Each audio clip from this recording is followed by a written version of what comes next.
하나님 말씀은 시편 124편과 125편 보도록 합니다.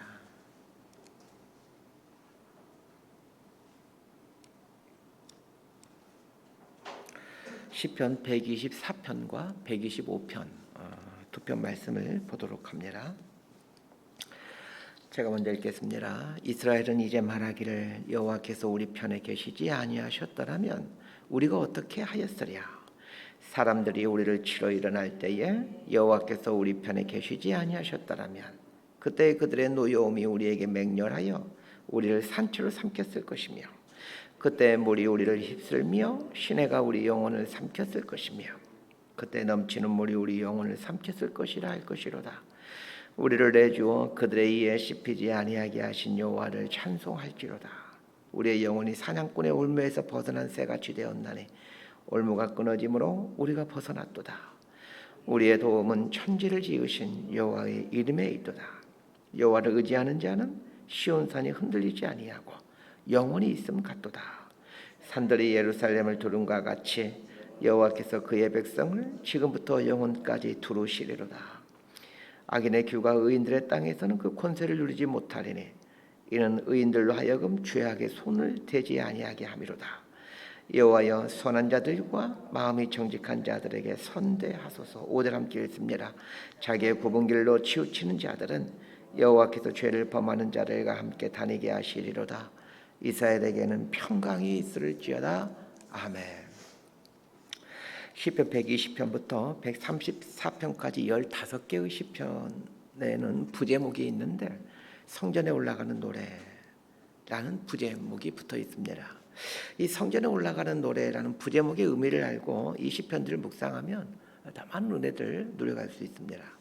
이 성전에 올라가는 노래라는 말을 굳이 우리식으로 바꾼다라면 교회에 갈 때 부르는 노래 뭐 이렇게 바꿀 수 있겠죠. 지금 우리의 상황에서 교회 갈 때 부르는 노래라는 말이 쉽게 와닿지가 않지만 구약시대 이스라엘 백성들의 상황에서 성전에 올라가는 노래라는 말의 의미는 상당한 의미가 있습니다. 자, 성전에 올라가는 노래라는 말에 담긴 의미를 알기 위해서는 이 구약시대 이스라엘 백성들의 상황으로 들어갈 필요가 있습니다.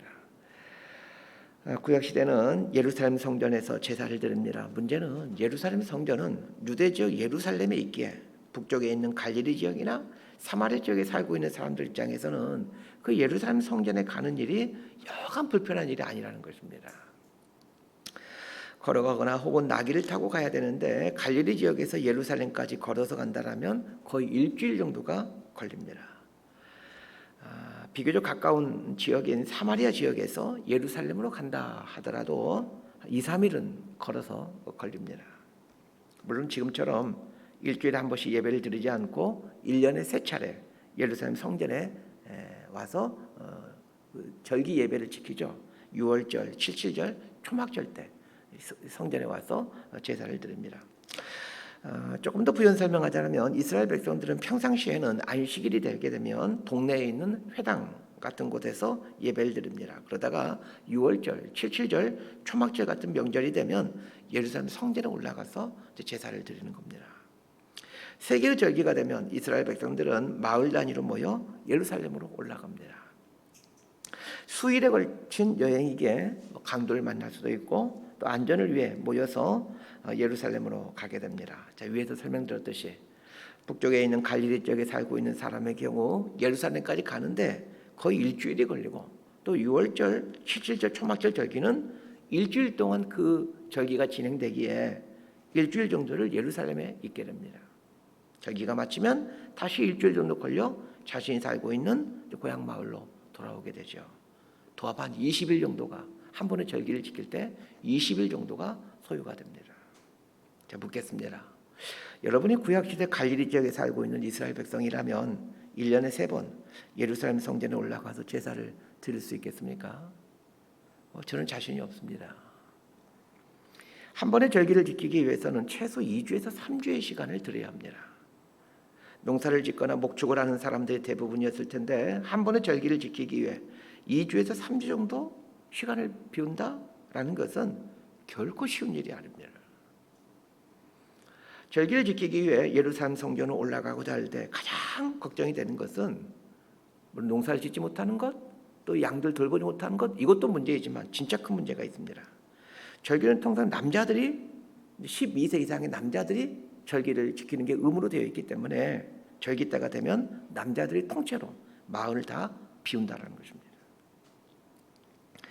자, 적군의 입장에서 보면 이스라엘 남자들이 통째로 마을에 없는 때이기 때문에 약탈하기 너무나도 좋은 상황입니다. 그러나 이스라엘 남자 입장에서 절기 때마다 예루살렘 성전에 올라간다는 것은 이게 대단한 믿음이 없이는 불가능한 일이었습니다. 절기를 지키기 위해 마을에 있는 남자들이 예루살렘으로 가는 모습을 상상해 보십시다. 집에 남은 처자식이 걱정이 되어 발걸음이 떼어지지가 않습니다. 예루살렘을 향해 가면서도 늘상 가정이 염려될 수밖에 없습니다. 그러하게 이스라엘에서는 성전에 올라가는 노래라는 이 부제목이 붙은 시편을 부르면서 올라가는 겁니다.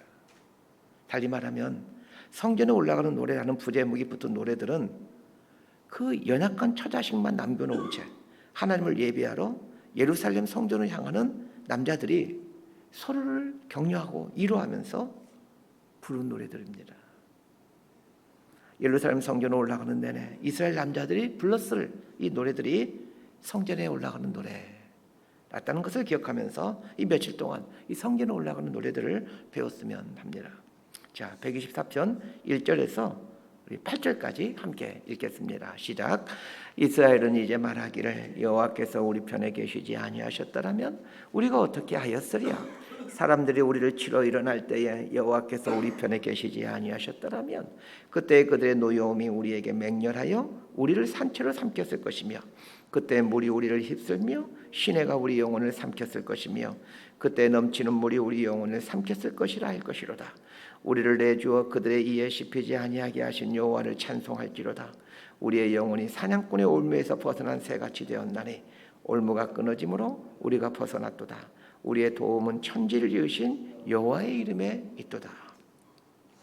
이 성전에 올라가는 노래라는 부제목에 붙은 시편은 서두에서 설명한 당시의 상황을 생각하면서 봐야 된다라고 말씀드렸습니다. 1절과 2절에 반복해서 나오는 표현이 있습니다. 여호와께서 우리 편에 계시지 아니하셨더라면 이라는 표현입니다. 자, 고향 마을에 처자식을 남겨놓고 예루살렘 성전을 향해 길을 떠나는 남자들은 극도의 불안감을 가질 수밖에 없습니다. 이게 우리 동네에서 나 혼자 가게 되면 우리 마을 남자들이 지켜주니까 괜찮겠지만 마을에 있는 모든 남자들 또 옆마을에 있는 모든 남자들 그 옆마을에 있는 남자들이 다 절기 때가 되면 예루살렘 성전으로 가게 됩니다. 그럼 이게 얼마나 불안한 일이겠습니까? 불안감을 갖고 예루살렘을 향해 가는 남자들이 그 불안감을 덜어주기 위해 여호와께서 우리 편에 계시지 아니하시면 이라는 고백을 합니다. 여호와께서 우리 편에 계시지 아니하시면 이라는 말은 여호와께서 우리와 함께 하신다. 여호와께서 우리 편에 계시다라는 뜻입니다. 하나님이 우리 편이시고 하나님이 우리와 함께 하시기에 모든 것을 하나님께 맡기고 하나님을 예배하는 일에 집중하자라는 뜻입니다. 이스라엘 남자들은 여호와께서 우리 편에 계시지 아니하셨더라면 우리가 지금 살아있긴 했겠느냐 하면서 하나님이 우리와 함께하고 있음을 온 의지를 다해 고백하고 있습니다. 저는 성전에 올라가는 노래라는 부제목의 시편들을 볼 때마다 내가 이스라엘 백성들의 이러한 자세로 신앙생활을 할 수 있다면 얼마나 좋을까라는 생각들을 하곤 합니다. 그러면서 이 시편의 노래를 부르고 있는 그 이스라엘 백성들의 애달픔을 생각해 보곤 합니다. 하나님을 신앙한다는 것이 어쩌면 이런 것이 아닐까 하는 생각이 듭니다. 지금 우리가 살고 있는 시대는 구약의 이스라엘 백성들처럼 안전에 대해 불안해할 필요가 없는 시대입니다. 주일에 예배드리러 간다고 북한이 기회는 이때다. 남자들이 다 예배드리고 있으니 지금이 공격할 수 있는 조로의 기회이다. 뭐 이러면서 우리나라를 쳐들어오겠습니까? 지금 우리가 직면하는 불안함은 먹고 사는 것과 관련한 염려입니다. 먹고 사는 것 생각하면 주일에 교회 올 수 없죠. 죽으라고 일해도 먹고 살기 힘든데 주일에 일을 하지 않을 뿐만 아니라 또 하나님께 각종 명목의 헌금을 드리곤 합니다. 나 먹고 살기도 힘이 드는데 어떻게 하나님께 물질을 줄 수 있겠습니까? 그런 면에서 이 시대의 가장 큰 불안은 먹고 사는 부분입니다. 구약시대 이스라엘 백성들이 하나님께 예배드리러 오면서 가장 걸림돌이 됐던 것이 안전에 대한 부분이었다면 오늘 이 시대의 그리스도인들이 하나님을 예배하면서 가장 걸림돌이 되는 것은 먹고 사는 것, 즉 물질에 대한 염려입니다. 그래서 오늘 본문을 보면서 구약의 이스라엘 백성들이 여호와께서 우리 편에 계시지 아니하셨더라면 이라는 말을 계속해서 외치면서 하나님께서 우리 편에 계시기에 고향에 있는 우리 처자식들을 지켜주실 거야 라는 이 애달픈 고백을 했던 것처럼 오늘 이 시대는 먹고 사는 것과 관련하여 하나님께서 나와 함께 하시기에 먹고 사는 것 책임지실 거야, 이런 믿음의 고백을 하며 하나님 앞에 나왔으면 합니다. 이런 고백을 갖고 주일 예배 온다라면 그 사람의 예배는 어떨까 한번 생각해 봅니다. 감사와 감격의 눈물로 범벅되는 예배가 되지 않을까요? 우리는 예배를 위해 약간의 것도 포기하려고 하지 않습니다. 예배의 감격은 얼마나 포기하느냐만큼으로 결정이 됩니다. 포기한 만큼이 예배의 감격의 크기입니다. 예배를 드리기 위해 아무것도 포기한 것이 없다라면 설령 예수님이 와서 설교해도 그 예배에서 아무런 감격이나 도전이 없을 것입니다. 반대로 예배를 드리기 위해 포기한 것이 많다라면 예배에서 주체할 수 없는 감격과 감동을 경험합니다. 여러분, 지난날 살아오시면서 그 기억에 남는 주일 예배가 언제였는지 한번 잘 생각해 보십시오. 많은 걸 포기하고 예배에 참석했을 때 예배에서 깊은 감동을 받았다는 것을 아실 것입니다. 8절은 우리의 도움은 천지를 지으신 여호와의 이름에 있도다 이렇게 말하고 있습니다. 평상시 상황 같으면 이런 말이 큰 은혜로 와닿지 않습니다. 그런데 무방비의 처자식을 남겨놓고 예배를 드리기 위해 3주 가까이 고향 마을 떠나 있어야 되는 이스라엘 남자들 입장에서 이 말을 묵상해 보니까 이 얼마나 큰 은혜가 되는 말인지 모릅니다. 예배를 드리기 위해 예루살렘 성전을 향하는 이스라엘 남자들이 그 성전을 향하면서 서로에게 말을 합니다. 우리의 도움은 천지를 지으신 여호와 하나님께 있다. 이 말이 무슨 말입니까?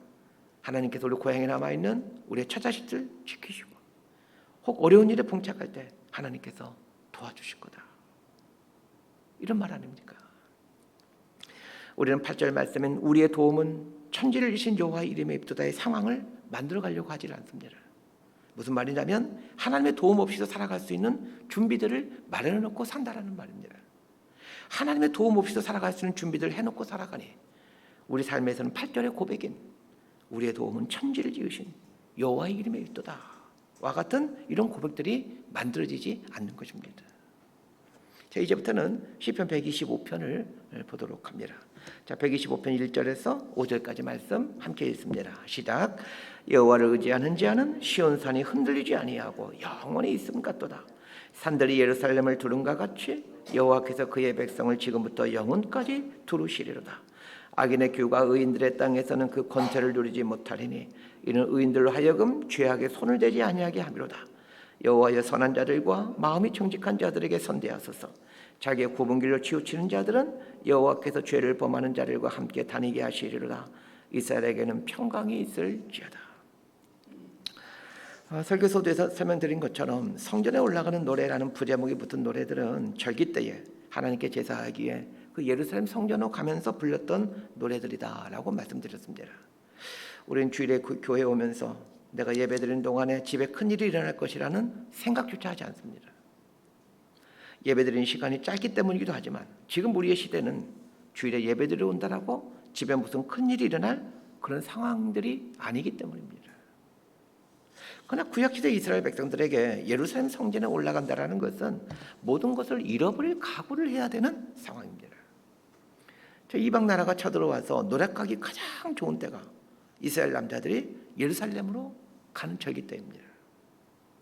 이스라엘 남자들에게 있어서 처자식을 잃어버리고 재산을 다 잃어버리게 된다면 그 모든 것을 잃어버리는 거나 마찬가지 아닙니까? 가족 잃고 재산 다 잃으면 그 다 잃은 거죠.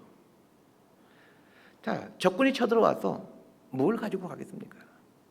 처자식 잡아가고 있는 재산 노력해 가지 않겠습니까? 예루살렘 성전으로 가야 되는 절기는 이스라엘 남자들에게는 모든 것을 잃어버릴 가능성이 높은 상황입니다.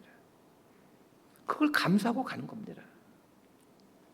이런 상황이라는 것을 염두에 두면서 오늘 본문인 125편 1절을 봅시다. 여호와를 의지하는 자는 시온산이 흔들리지 아니하고 영원히 있음 같도다. 1절 말씀은 평상시 같으면 참으로 은혜스러운 말씀이지만 이 당시 이스라엘 남자들의 상황에서 이 구절을 보면 눈물이 납니다. 매 순간마다 불안감이 엄습해 왔을 텐데 그때마다 하나님을 의지하자. 하나님을 의지하자. 스스로에게 선포하고 불안해하고 있는 동료에게 우리 하나님 의지하십시다. 우리 하나님 의지하십시다. 라고 말하면서 서로를 위로하며 예루살렘 성전으로 발걸음을 지속해 가지 않았겠습니까?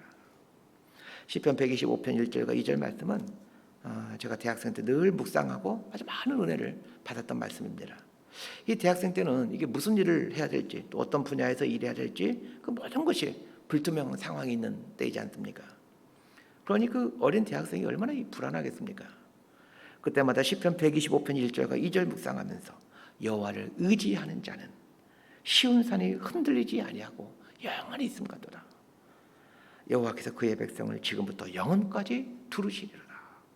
이 말씀을 외우고 묵상하면서 한참이 보이지 않는 그 젊은 날을 헤쳐나간 기억들이 생생합니다. 이 말씀처럼 하나님을 의지하는 자는 시온산이 흔들리지 아니하는 것처럼 견고하게 인생을 살아가고 하나님께서 이런 인생을 두루심으로 보호하시고 인도해 가십니다. 말씀 정리합니다. 성전에 올라가는 노래, 이 짧은 구절에 담긴 그 의미만 알아도 아주 큰 은혜가 됩니다. 하나님을 예배한다는 것이 무엇인지, 그리고 예배의 감격은 포기하는 만큼 내려놓는 만큼이라는 것을 알게 됩니다. 예배를 위해 포기한 만큼이 예배의 감격의 크기입니다. 인생은 어차피 한치 앞이 보이지 않는 게 인생입니다. 그래서 인생은 하나님께 맡김으로 사는 것입니다. 그리고 매 순간 하나님을 의지하면서 이 보이지 않는 인생길을 걸어가는 것입니다. 이것이 믿음의 여정 아니겠습니까? 이런 믿음의 여정을 가는 인생에게 하나님께서 편히 되어주시고 보호하여 주십니다. 이런 믿음의 인생을 살아가는 저와 여러분이 되기를 진심으로 소망하고 축복합니다. 기도하겠습니다. 하나님 아버지, 하나님을 예배하기 위해 우리는 뭘 포기하고 있습니까? 예배를 통해 하나님은 우리가 모든 걸 하나님께 맡기는 삶을 살기를 원하신다는 것을 알게 됩니다. 그래야 믿음으로 삶을 살아가기를 원하신다는 것을 알게 됩니다. 믿음으로 사는 인생에게 하나님은 편히 되어주시고 보호해 주시고 인도해 주심을 믿고 오늘 이 믿음으로 살아가는 인생이 되기를 결단해가는 저희가 되게 하여 주옵소서. 예수님 이름으로 기도드리옵나이다.